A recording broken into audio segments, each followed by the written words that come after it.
Welcome into HogvilleNET YouTube Live. I'm Kevin McPherson. Good morning. It is Friday, so we're getting into the weekend. Beautiful sunshiny day here in the 501 in Little Rock. It's always a great time to talk Arkansas Razorbacks men's basketball. There's always something going on. Recruiting right now is at a fevered pitch. It's the last live eval period for Division I head coaches to go out and look at high school prospects. It's been busy going back to May. This pretty much wraps it up for live eval for when we talk shoe circuit, grassroots basketball. There'll be more opportunities to see players to go off campus to do visits, see them on their high school campuses. All these things aren't that far down the road, but for now, this wraps it up. And so it's a 4-day weekend. We're on day 2. Thursday was the start of it. Arkansas coaches out and about, very busy, canvassing, again, some of the top players in the country, and it's spread out a little bit. We mentioned that yesterday. And are we recruiting Beckham Black? Chris Irwin, thanks for the question. You know what? It's been kind of slow and quiet on the Beckham Black front, so we're going to keep an eye on it. He did take, we'll call it an unofficial visit. He attended the Arkansas-Oklahoma game at Bud Walton Arena back in January, late January. He's a top 20 rated guard at 6'3" now. He's grown. One of the top, and some people think he is the best playmaking, facilitating lead guard in the country. Good morning. That's from Lance Walker. Good morning, Kevin. Thanks for all you do. Thank you for the nice comment, and good morning again to everybody. So we'll talk more about recruiting. Right now, it doesn't seem like Arkansas, Beckham Black are rolling with any heavy momentum, but that could change at any time. But let's jump into several things today. This is going to be fun because we got J.J. Andrews. We've talked so much about, man, where are the 5 stars when you need them, when you earned them, when you should have never not had them? He just goes out and proves it over and over again. Well, how about proving it against the number 1 player in the country in your class, head to head? You're similar position-wise, you're similar body-wise. Let's not leave anything to chance in terms of J.J. Andrews. Puma is active in Texas this weekend. We mentioned that yesterday. They're in Bryan, College Station. Puma Next Pro 16. I saw one of the comments.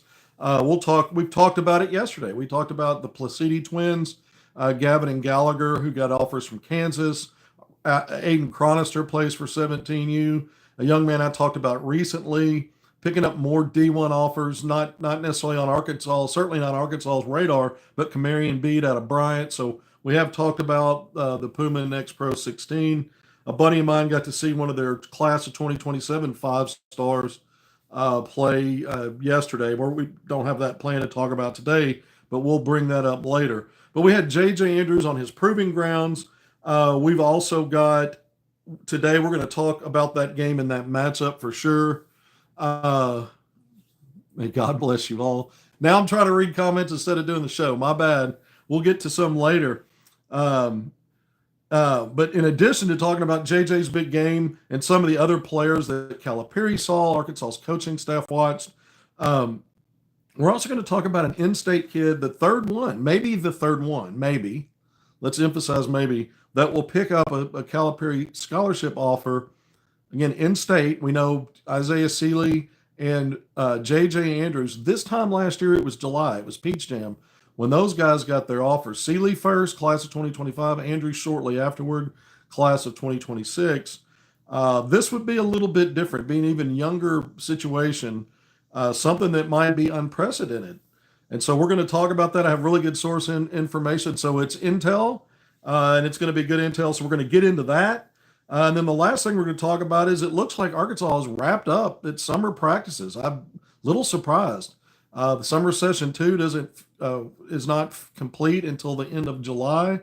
It seems like they got a little bit of a late start. I think they are relegated to only 4 hours on court per week. So I don't know how they did it or how but the latest video was 1 minute long, put out by Hogs Plus, the propaganda arm of the University of Arkansas men's athletics programs, period, put out a nice little 1 minute video. And it was, it had some highlight cut-ups in it, but it also had players and Calipari on the record speaking, and they spoke as if the summer work is done. So we'll see. We'll see if that's true. That's the vibe. And then the title of the thing was Summer session complete with a check mark, quote unquote. So that was the title of that little video. All right, so we're going to get to that last. We got a lot to talk about. Let's jump right into. I got a big smile on my face because I know what J.J. Andrews is. I said the same things about Moses Moody, who did not ever reascend to where he should have been as a 5-star. Said the same things to him, to his family, as it was happening in real time. I'm like, do not worry about these rankings.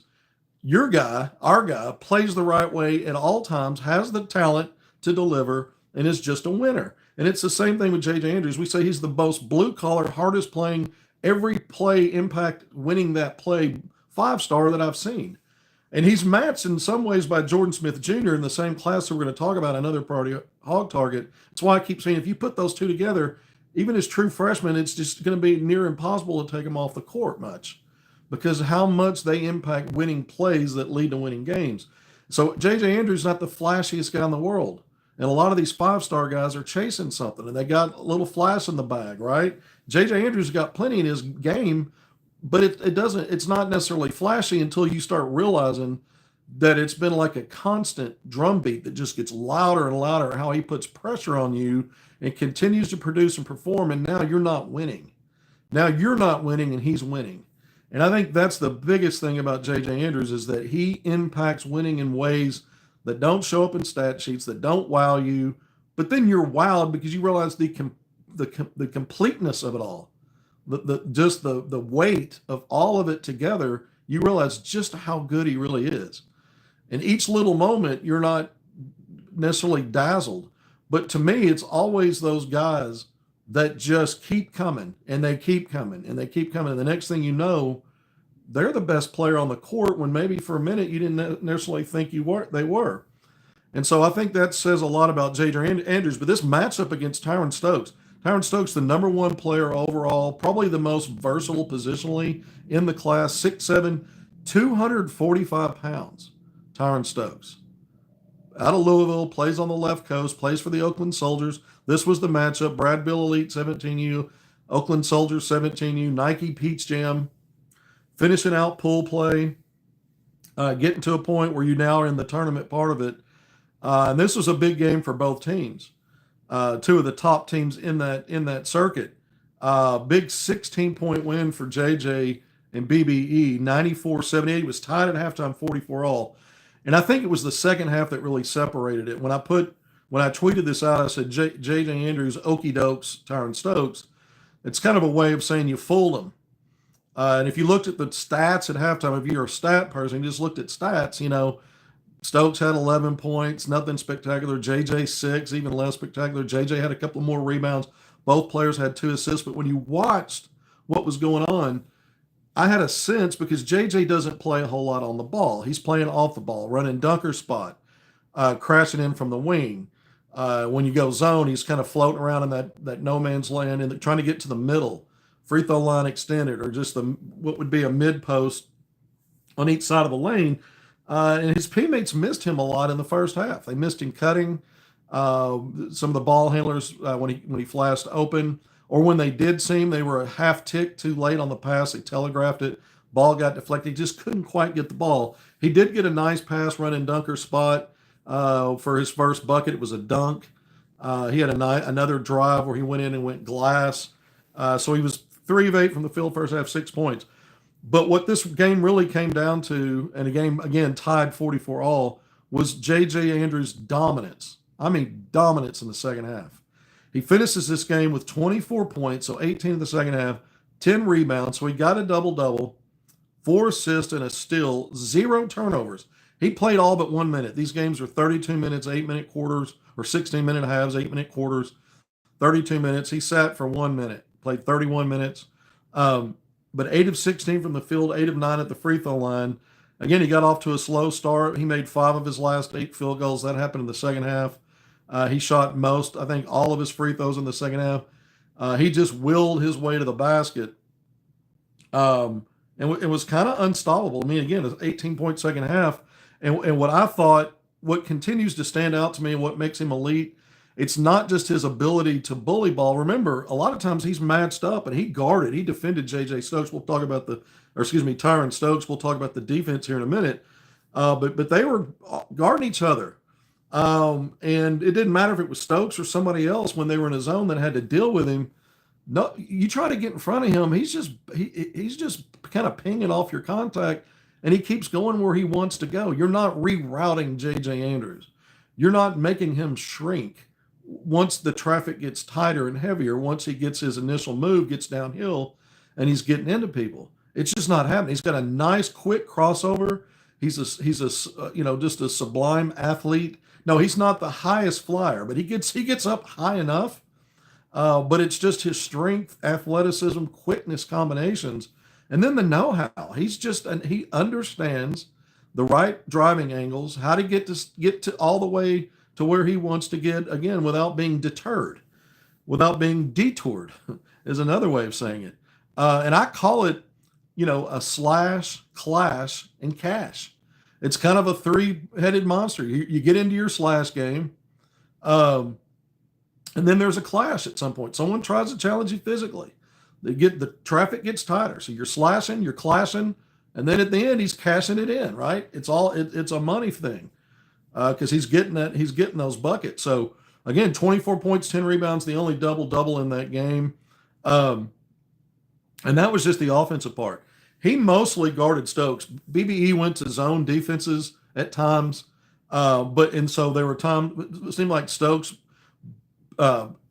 his best success when JJ wasn't on him. When JJ was on him, I counted it. I only saw Stokes in that mano-a-mano matchup get 2 buckets. Maybe he got a third, but only 2 there. Stokes finishes with 20 points, 6 of 10 from the field, 8 of 13 at the foul line, 7 rebounds, 3 assists, and 3 blocks, but he also had 4 turnovers, and he played 30 minutes. I thought JJ did a really good job of controlling him. There were times that Stokes did not attempt to drive when he had the ball and JJ was D'ing him up out on the perimeter.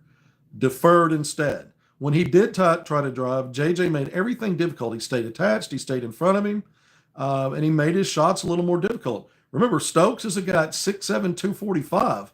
This is not like, you can't sit there and say, well, JJ Andrews, a lot of what he does is bully ball. There's big bodies and really good players on that level, and Stokes is the best in the country.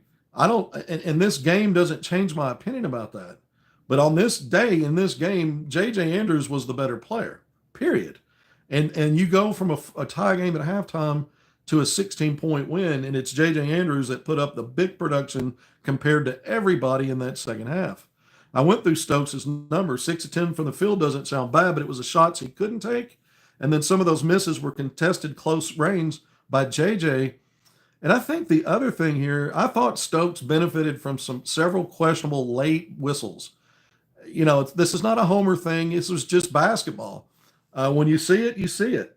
And I thought he probably earned about 6 to 8 of those free throw attempts. He got 13. That helped him get to 20 points. And a lot of it was the official kind of waiting to see if his shot went in and then blowing the whistle. If it's a foul, they should have blown the whistle when it happened and not waited to see if the shot went in.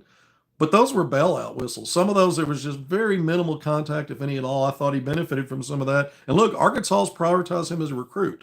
They're trying to get him. If you can't beat him, join him. I hope Tyran Stokes is looking at it from that perspective. If I can't beat him, join him. Let's be teammates. He's already taken the visits to Louisville, Kansas, Kentucky, the Kentucky and Kansas the last, May, Kansas, Kentucky, June. He's talked about visiting Arkansas. We'll see about that. Some West Coast teams, USC, Oregon, Gonzaga have been thrown around with him. Doesn't seem like there's a lot of steam there lately, but who knows? But what a great matchup. Of course, I'm leaving out Jason Crow Jr., another top 5-star, teammates with Stokes on Oakland Soldiers. He went off for a game-high 36 points. He doesn't give you a whole lot other than those glorious buckets. He can knock down threes, 3-and-1s, mid-range and ones, tough buckets driving to the basket. He is a phenomenal scorer. Cam Thomas is the last guy on the circuit that he reminds me of. Cam, more physical, not as good of a three-point shooter, but just in terms of the green light is always on. And you look around the stat sheet, and there may not be a whole lot else they're giving you now. BBE did a little bit better job in the second half. I think Crow had 20-plus points at halftime, finishes with 36. They did a better job of putting more bodies around him when he put the ball on the deck, 3 bodies. And so he ends up with 5 assists.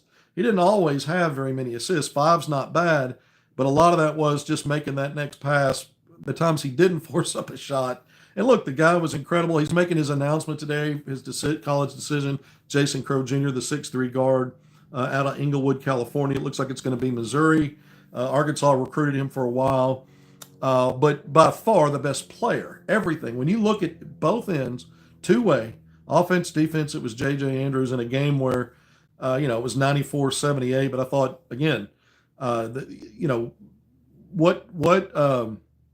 what Andrews did to me was just the latest proof that not that he should be a 5-star, that he absolutely is a 5-star. It's already been the case. But when you go up against the nation's best, and it's basically your position, that's your mirror. He's your mirror. He's your wing spot, big guard, however you want to phrase it. Tyran Stokes is a very versatile guy. He's a guy that's really capable of being kind of a lead guard. He can play 1 through 3 offensively, help defend all those positions, spend a little time as a small ball 4. J.J. Andrews will probably be able to deliver a little bit in stretches as a small ball 4 at the next level. And, he's right now, he's one of the 2 biggest kids on the court for Brad Bill Elite. But again, I say this, and I'll finish this up as we're almost 17 minutes in. The thing with J.J. Andrews, when you watch him, he is not flashy, but he just makes the right plays. And it's consistent. And it's just over and over again. Oh, by the way, J.J. Andrews in this game, he had a game-high box score plus 19. Someone just made the comment, the best player on the floor will almost always be the hardest working. And I think that's how guys like J.J. Andrews, Jordan Smith Jr. get it done. We leave you with this, and only because I'm going to segue it into the next round of players. John Calipari, the head hog, was courtside for this game. So I don't think anybody's shocked about that. We tweeted it. This was a late afternoon game, and Nike has done a good job in its session play of having teams play only 1 game per day. In the past, you'd play 2, sometimes 3 games in a day. They tried to eliminate that for injuries and other things, and you get these 4-day event weekends where you have an extra day, so you don't have to cram as many games in. But both of these teams played a nightcap after playing late in the afternoon. Tyran Stokes bounced back with a 35-point, 13-rebound game in a blowout win for Oakland Soldiers over Mocan Elite. J.J. Andrews and his team blew out Expressions Elite in the nightcap. I mean, it was a freaking runaway.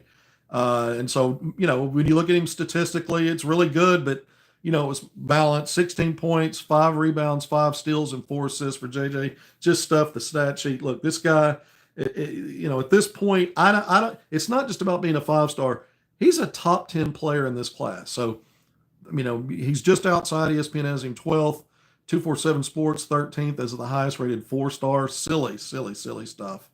And then Rivals, I guess they'll do an update maybe in August, is what I've heard. And Rivals /On3 has him at 40th.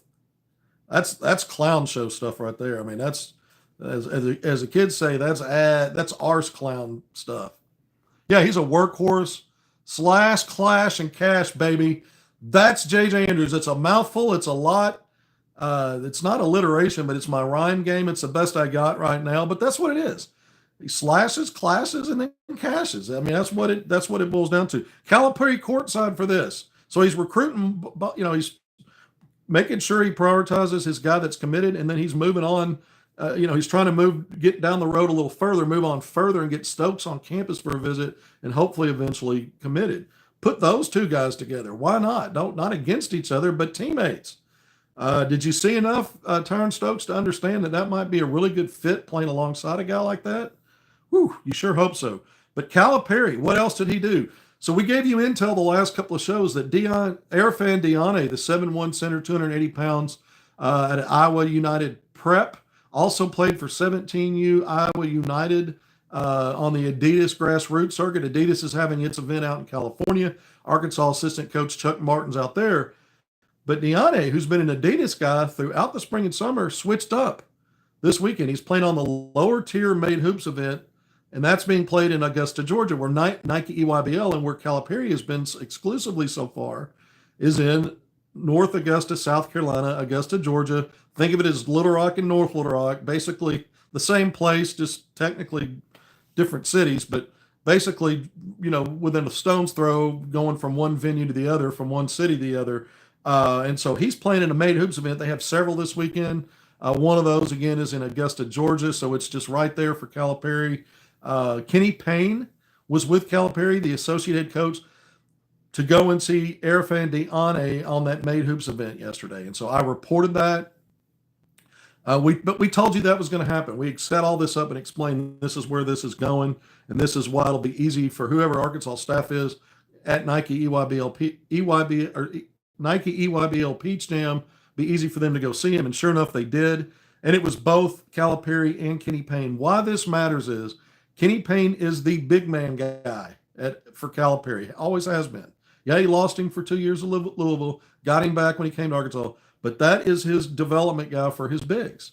And part of the big success he's had in the past over the years, recruiting elite big men. This is why, to me, Calipari, you had me at Cal when you say he's at courtside for any player. But you throw in Kenny Payne for a big man. Remember, Diane is rated the #1 center in the country, 15th ranked according to 247 Sports. Top 25 now on ESPN. He continues to move up. Just picked up that Kentucky offer. UConn's prioritizing a bunch of high majors, some of the top basketball programs in the country. And we know that he's pinpointing a fall visit date for Arkansas. And we'll learn probably any day now what that date is. And we'll bring that here. And so, whether it's that late August game at home, technically your season opener at Reynolds Razorback Stadium for football. That'll be, I think, August 30th. Is it the Notre Dame game, the only home game in September where you're busy playing every week? But once again, you only have one home game in September, just like last year. Last year it was Alabama-Birmingham. That's not a sexy matchup to bring in high caliber visitors, even though they would get to see the fan base at a home game. But Notre Dame this year, late September, that's the weekend that Tay Kenny's coming in for a visit. We'll talk about him in a minute. But again, Erfan Diane, the fact that Arkansas staff continues to prioritize him, continues to be courtside. And for those that were expecting him to be seen as part of the Adidas event out on the left coast this weekend, no, it was going down right there in the backyard where Nike has its Peach Jam. It's circuit championship is what it is. All right, but Arkansas, speaking of Jordan Smith Jr., we brought him up earlier, the 6'2" guard out of Virginia. Of course, Calipari courtside to see him yesterday. And Jordan Smith Jr. had a nice double-double, nearly a triple-double game. Played a couple of games yesterday as well, but he ended up, one of his games, he had 19 points, 11 rebounds, and 7 assists for Team Takeover, one of the top teams on the circuit. Smith rated, some services the second best player behind Tyran Stokes or third. There's more than one way to look at that, except to get down to the point of he's really not just a top 5 guy when you look at it across the board. He's more like a top 3 rated player in that class. Arkansas's made a priority of him.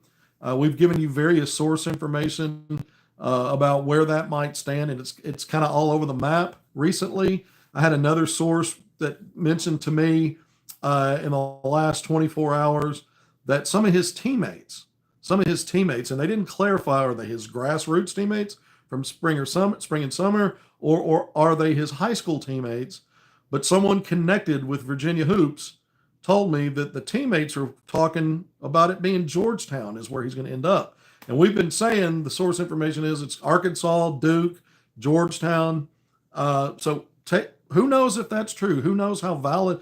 It's true what the person said. They're getting it directly from the teammates. They're not hearing that the teammates are telling other people, and it got back to this source. This source is hearing it directly from some of Jordan Smith Jr.'s teammates. That's valid. What we don't know is why do they think that? What is he saying to his teammates? Why do they believe that? Are they just hoping for that because they're DC area guys, right? Fairfax, Virginia. Maybe there's some love for. I just don't know the answer to that. I don't have a way to dive deeper on that and go through it to know.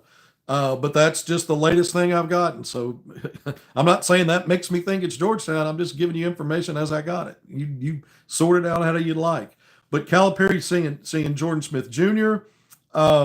He also got to see Brandon McCoy Jr. Remember, the staff has told me that continues to be a priority for them. The 6'5" guard, St. John Bosco High School in Los Angeles, plays for 17U, AZ, Unity, Arizona. And he matched up against Christian Collins, another combo forward, 3'4", 6'8", plays for Team Why Not on the circuit. But he's also high school teammates with Brandon McCoy Jr., St. John Bosco. And so Christian Collins, someone that's been a little bit more quiet in terms of Arkansas lately, but Calipari was courtside for that game, so he's watching both prospects. McCoy Jr.'s team won, and he had 21 points, 8 rebounds, and 2 blocks. Christian Collins, he had a massive double-double, 19 points, 20 rebounds, and he also had 4 assists. So Calipari was courtside for that. We mentioned Chuck Martin at the Adidas 3SSB in California. And you saw another matchup of priority Arkansas recruits. Tay Kenny, who's coming in, the 6'2" guard, home state of Kentucky, plays on Overtime Elite. We've gone through kind of all the talking points on how that's right in Calipari's recruiting wheelhouse, touching all those areas that make sense. But Tay Kenny in the 17U Wildcat Select going up against 2026 Abdou Toure, who's been on Arkansas's campus for an unofficial visit back in October. And we've mentioned that Arkansas is courtside for everything he does. Calipari saw him play at least once, maybe twice last Thursday, when he also saw Kenny in the previous live eval session. And that was taking place in Rock Hill, South Carolina for Adidas. But these guys went head-to-head. Toure's team won. But Kenny in that game, 16 points, 4 rebounds, 3 assists in the loss. Toure, 11 points, 6 rebounds, 3 assists, 3 blocks, and 2 steals. So, stat sheet stuff in game for both guys when you look at it from that standpoint. Again, Chuck Martin out there, he's really been kind of glued, Chuck has, to the Adidas events. He's been the kind of the constant. With other coaches coming and going on the staff, he's been kind of the guy that's kind of the focal point and the main contact guy for some of these players. And then later on later on Thursday, Kenny had another game where he put up 16 points, 8 assists, 5 rebounds, and a couple of steals against Game Elite. Now, Caleb Holt, the other top 10 rated 5-star. Toure, by the way, 23rd or 24th in the composite rankings of 5-star. Ted Kenny, top 20 rated 5-star.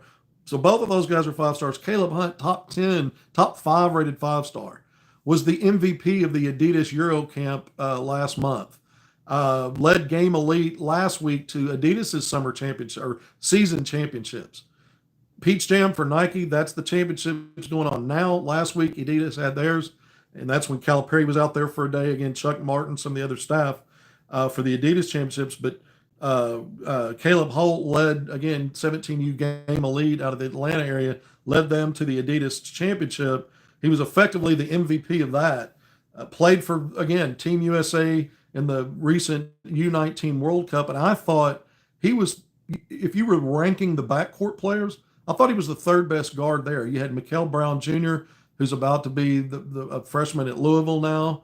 And you had Jordan Smith Jr., who started every one of those games and played more than any of the 2026 guys. And then with some other 2025 guards going into their freshman season somewhere else. Jasper Johnson, the kid going to Washington,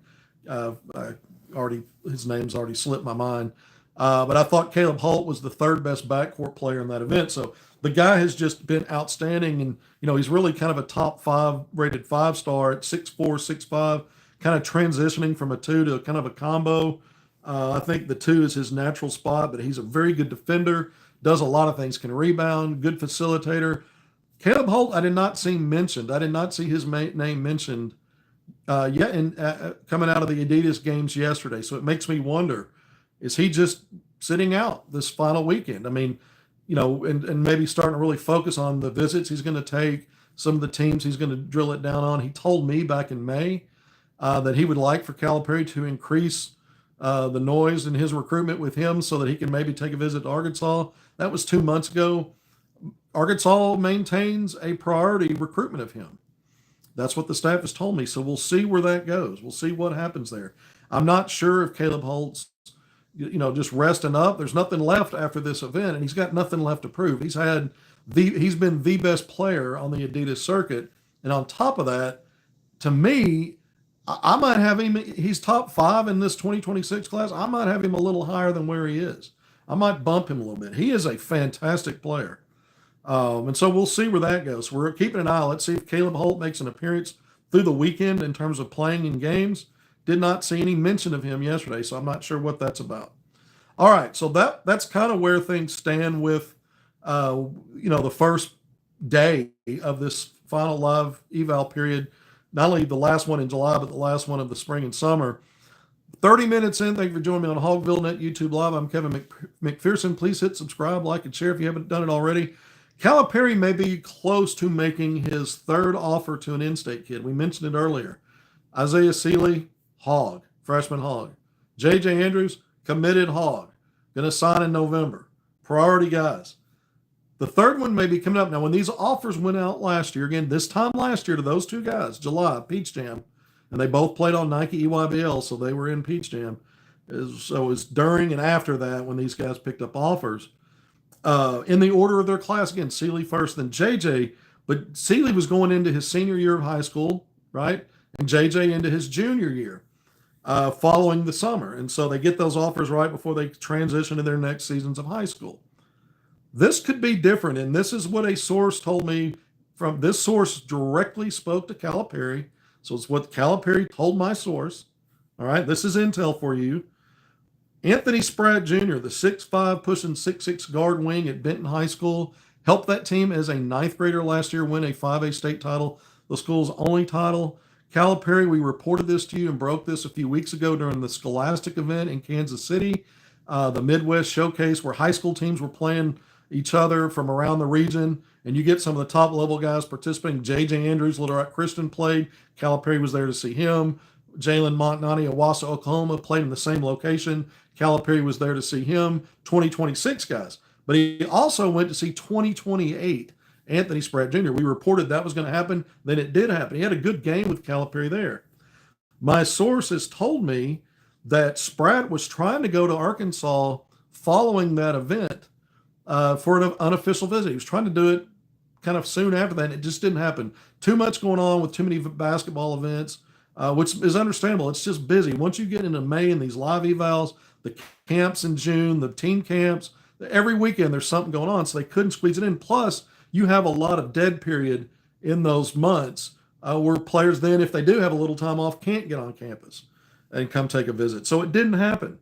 But I'm told now that once Nike Peach Jam concludes, pretty soon thereafter, where there's not dead period, Anthony Spratt Jr. intends to take an unofficial visit to Arkansas. He can do that.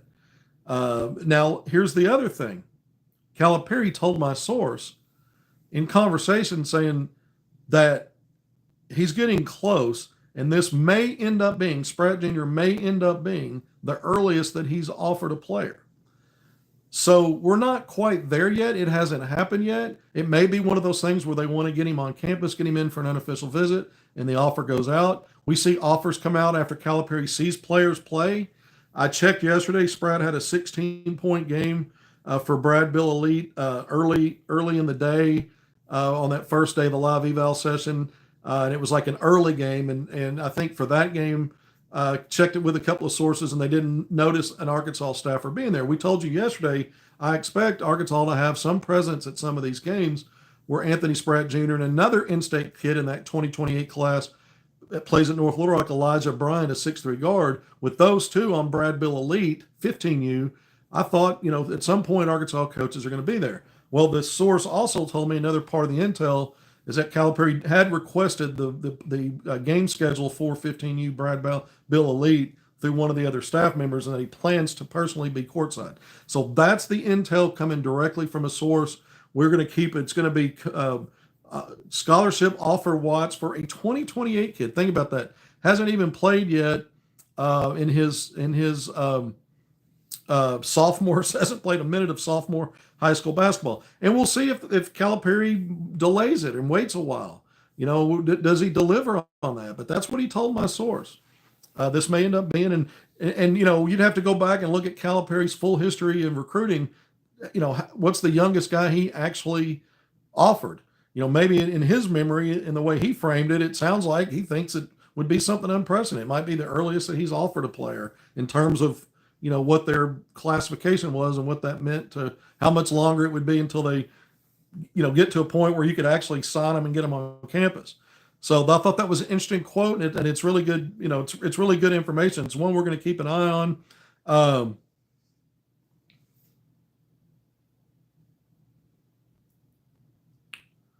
One guy also in state, since we're talking in state, Jacob Lanier, we've talked about this. We'll see if Arkansas has any presence in Chicago for the Under Armour Association event. We mentioned yesterday that Lanier would be taking part again with his team, Gulf Coast Blue Chip 17U. Under Armour is a good circuit. Yesterday, Lanier, the 6'5" guard, who's come back in state, Little Rock Parkview, for his senior season, so that's upcoming. But the 6'5" guard, 32 points, 5 rebounds, and 3 assists in a win over a team that featured 2026 National Top 25 5-star Christopher Washington Jr. So a young man, 6'7", big wing, that's rated as a top 25 5-star in that 2026 class. Lanier was the best player in that game. Again, ranked top 50 according to Rivals, a 4-star guard, Jacob Lanier. All right, that's the in-state stuff. Before we jump off here, 36 minutes in, wanted to conclude with the fact that it looks like Arkansas summer practices are over. Finished, based on the way that this 1-minute Hogs Plus reel came out. And it was really interesting. It was headline on that was summer session complete. There was a check mark that accompanied that. And the first thing you hear, it was random cut-ups of some highlights, but there was a lot of camera in face of players, like I like to do it, talking about what they accomplished or what the summer session was like. So it was Calipari and like 4 or 5 players speaking, and so it was highlights and that kind of stuff. So it was a really cool vibe. I like the vibe of, it was kind of mellow music. It wasn't just some wild hype music. It was kind of like, it was interesting. It was a little different, and it was maybe how Hogs Plus rolls anyway. But here's what Calipari says. He's talking to the team, so they got a shot of him speaking to the team. And he says, if we can play this way and it's random, geez, looks to me like everybody got better. And, when you hear that word random, I'm picking out one word. I think what he's saying is you can't even predict just who improved in there. The one day we were in there, the 1 hour we got to see his media, and you only got to see 15 minutes of it because we could only record for the first 15. Then we had 45 more minutes. In that 1 hour, we said, it's obvious. Trevor Brazil has not only improved, gotten stronger, but, if you were basing it off that one assessment, he's the best player on the team. These guys are practicing daily, and the coaches are seeing everybody every day. And Calipari, that's the comment. Everybody got better, and it's random. That means you don't know what you might see. You don't know who's going to excel or stand out in any given moment when it's random. And is that a good thing when you're playing an opponent, when they're scouting you and they say, hey, if we take away their top 2 guys, they don't have anybody else that can respond or answer the bell? If it's random like that, that's advantage Arkansas no matter what the matchup is. Yeah, there's going to be question marks about perimeter shooting. By the way, these highlights, what they did show, you saw 1 3-point shot. Malik Thomas hit it, and the rest of it was basically dunks, which was fine. I mean, but you sit there and ask yourself, boy, I hope that's not a reflection of, I hope that's not a snapshot of just how bad the 3-point shooting's been. They don't have enough threes they want to show you. I'm not going there. It is, you do sit there and say, yeah, that's a question mark, and it will remain one. We didn't see a whole lot in the ways of threes in this 1-minute reel. Didn't see a whole lot of highlights. But some of the other comments that came out of that, Malik Ewan said, it's been a great summer, great session. He said a couple other things. Nick Pringle, the other transfer big man, a lot of conditioning. Feels like I'm in the best shape of my life. They were talking about it. Conditioning was going to be at a premium. But I really liked it. Most of the clips you saw were dunks by Trevor Brazil, Nick Pringle. You saw some from a couple of Malik Ewan. I think we saw at least one dunk for the freshman Isaiah Seeley.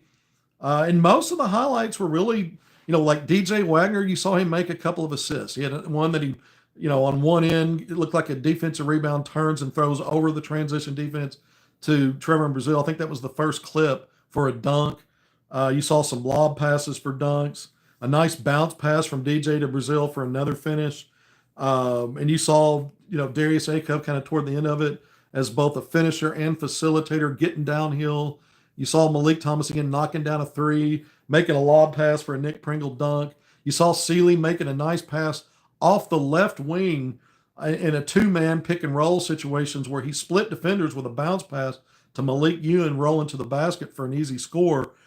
So it was really kind of the freshmen. We saw more of the freshmen in the highlights and then the big men. Freshmen and big men. Really didn't see Carter Knox in the cut-up. And you had, at the end of it, I think you had Billy Richmond III commenting. I don't recall him maybe finishing a play. Maybe he did.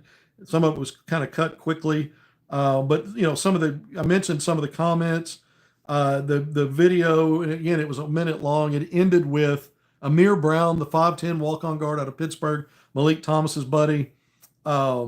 He just basically is in the middle of the huddle. So the entire team's surrounding him in a huddle, and he's, short enough, I guess you could say, to be kind of underneath that, almost like he's camping inside of a tent. And he's leading the charge. He says, together on three, team on six, or family on six. So together on three, family on six. And so that's how it ended. But it was a good vibe highlight, and maybe that's it for summer practice. We didn't see a whole lot. Not just the fact that the media went in once. That was great, and we got an hour, and you saw 15 minutes of that. But as far as highlights that have come out so far from Hogs Plus, it hadn't been much. A couple of two or three little reels, and so we didn't get a real consistent daily or every other day kind of view of things. It was more kind of condensed in the last week, and just not a lot there. So, we'll see what else we get and when we get it. Again, summer session two runs through the end of this month, but it sounds like based on this, that's a wrap. A lot of conditioning. They did more than just individual stuff, individual development, which is what they pretty much solely focused on this time last year. In year one under Calipari, a lot more team, 5-on-5, 4-on-4, a lot more of that this time around. And so with the level of talent, athleticism, size, veteran qualities, a good mix of freshman retention, a couple out of the portal. This, again, we say not only looks like a top 10 kind of team does, but has the firepower, at least on paper, to be a final weekend of the NCAA tournament kind of a team. And now the first part of what they're doing in year two is over. It's finished. That's your limited spring and summer work. And you hope they got accomplished what they wanted to get accomplished. I'll say this, Calipari continues to talk about this team with great affection. And he talks about how the scheduling in non-conference is tough because he thinks the team's built for it. And when you hear this comment, if that's the last comment we get out of him for the summer that we see that's public, if we can play this way and it's random, geesh, looks to me like everybody got better. Teams better take heed of that. Teams better take heed of that. Arkansas is for real. All right. Until next time, thanks for being here. Thank you for joining me on HogvilleNET YouTube Live.